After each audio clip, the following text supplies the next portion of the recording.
What's up, guys? Guess who's back? And it's not Slim Shady.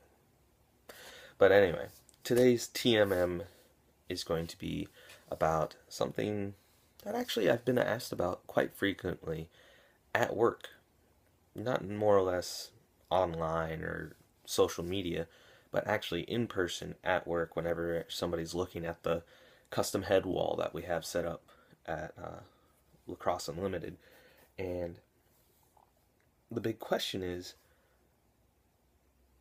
what does it matter if a traditional is put into a narrow head or a wide head? And when we're talking about narrow, when I'm talking about narrow, I'm talking about heads that are pretty much similar to this Under Armour Vital, to where it meets the 3-inch regulation, but is actually very uh, tubular in the sense that it has a long throat that's pinched, and then it widens out at the top and so on. Heads that are similar to this, as well as high school legal heads that are very narrow, like your Clutch, your Burn, your Rabel, those types of heads that are very narrow. What is the difference between having a traditional in those? And when I'm talking about a difference, is what is there really a difference?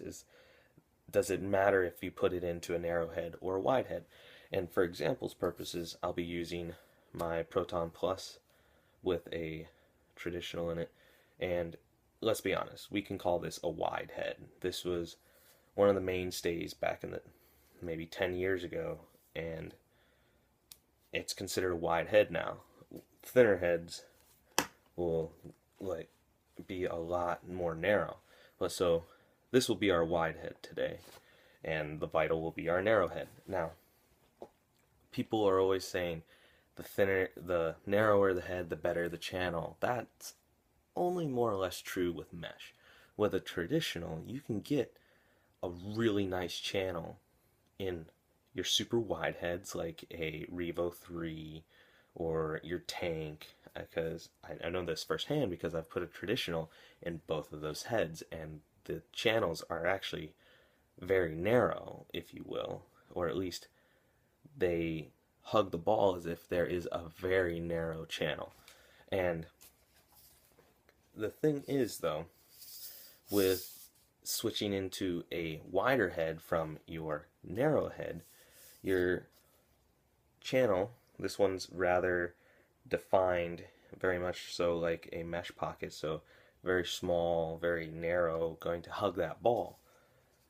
In comparison, you have this traditional that's slightly wider. These outer leathers are much more spread out to meet the requirements of having symmetrical and even tension in the strings that are creating the pocket itself. Because of those leathers widening, people consider to not have as much hold, not be able to have a tight channel and do what they want it to, which is hold the ball, create that width that they want without having a mesh pocket. But let me be the first to say is that's not the case. You can have, again, a Revo 3 with a traditional that has far more hold than a Revo 3 with a mesh pocket. Far more hold. It's going to have better whip control. It's going to have better dangle, more ability to do fakes and so on, as long as it's strung properly, which is what I'm always iterating, is that you need to have it strung properly with patience.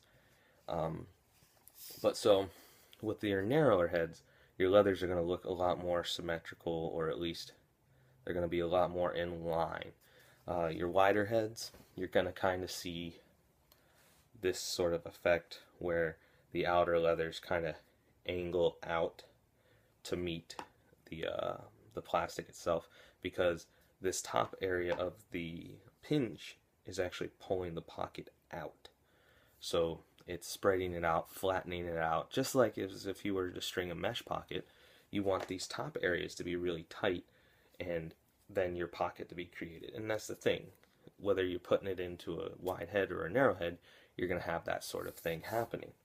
But with your narrower heads, and it's just like with mesh most of the time, like your narrower heads, the channels, the channel of the pocket is going to go higher because your spread point of your scoop starts higher.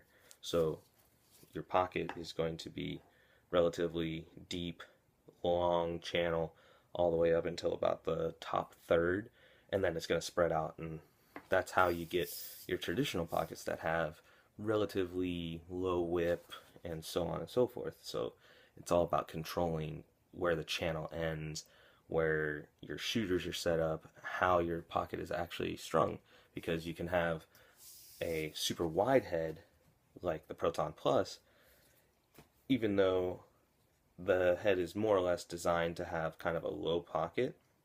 The thing is, because of the actual offset of the head, the pocket's naturally going to shift high. So you have to pay attention to those sort of things, whether it's a wide head or a narrow head.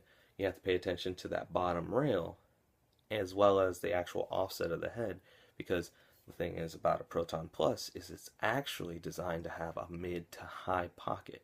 A lot of people don't know that because they just assume, hey, it's really narrow at the throat, let me put a lower pocket in, and that's not the case. If you can figure it out with a mesh in a Proton Plus, you can have a wicked high pocket that will have more hold than the most of these narrow heads, simply because of centrifugal force and so on and so forth. A lot of science going into it if you really want to break it down. But so with your narrower heads, you're going to have not only your ball retention with the plastic, but you're also going to have very good ball retention with the pocket. Because, let's face it, if you put a ball in this, it's not really going anywhere horizontally, if you will. And then it's only going to go up out of the top. It's not going to go off here or here. It's just going to go straight out. And that's why a lot of people like to believe that a narrower head is going to be better for their traditional. And the thing is, more or less they are correct. And that's the thing, is that they are kind of correct. But like I said, with this Proton Plus, because of one, my style of play, which is a give and go, where receive the ball, out it goes. So it's automatically always going to be up in that higher position, even though I like mid-shifty pockets that go low for my one-hand cradling. My pockets will shift high for passing, catching, and shooting. And like I was saying with the narrower head, just look at that. So much more space horizontally. So the ball has more chance to rattle around, come up out of the head at a more inaccurate, or at least more inconsistent way. So pretty much it's up to you whether or not you really want to risk putting a traditional into a wider head, or just be like, you know what, okay, I'm just going to put it in a narrower head. And the thing you have to consider is the type of head that you're going to put it in, because there's a lot of heads out there. A lot of heads. And like I said, this is roughly considered a narrow head. If you put a traditional in an even narrower head, you're going to have even more of an advantage as far as the channel and the release of the pocket and the ball retention and all that stuff. You're going to have a lot more of that, but you're also going to sacrifice catching area. So you got to find a proper balance of head to pocket ratio. So just kind of think it out, figure out if your head is actually any good for your style of play with a traditional in it, whether it's a classic traditional like these two, or it's a PETA, a Rocket, a Heat, a Shook Shakedown. It doesn't matter.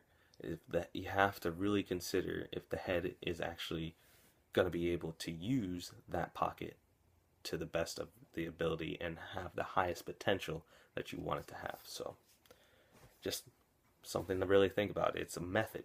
There's a method to it. That's where this video comes from. So take your time. I'm always saying it, and I'm gonna keep saying it. I don't care how much you get bored. Okay? I'm gonna keep saying it. Have patience. Take your time. Analyze your head. And realize, does it need this traditional pocket, or does it need this type of traditional pocket? Just take your time.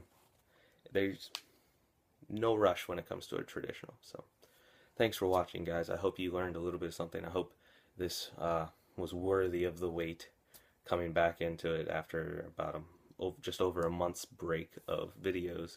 Well, just TMMs, but I hope it satisfied your guys' satiations for wanting videos. But thanks for watching. Like, comment, subscribe. Peepo is back. I'll catch you guys later.